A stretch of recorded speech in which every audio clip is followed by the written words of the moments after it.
মুহাম্মদ রাসূলুল্লাহ সাল্লাল্লাহু আলাইহি ওয়াসাল্লামের আদর্শ দ্বারা সুবহানাল্লাহ।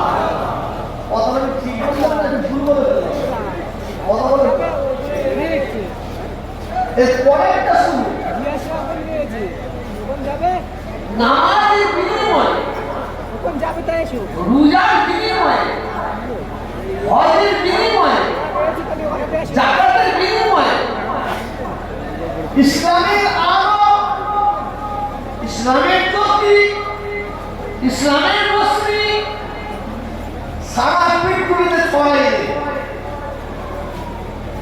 এর মধ্যে নামাজের বিনিময়ে, রোজার বিনিময়ে, হজের বিনিময়ে, যাকাতের বিনিময়ে ইসলামের আলো, ইসলামের জ্যোতি, ইসলামের রশ্মি সারা পৃথিবীতে ছড়াইবে। তবে নামাজ আমি পহাতে পড়তে হবে। নামাজ আমার বাবার বাবার বাবাকে নামাজ পড়তে হবে। রোজা আমাকে রাখতে হবে। রোজা আমার বাবার বাবাকে রোজা রাখতে হবে। ধনী ব্যক্তিদের হজ করতে হবে। ধনী ব্যক্তিদের যাকাত দিতে হবে। এটা কার হুকুম? এটা জোরে বলবেন না? কার হুকুম?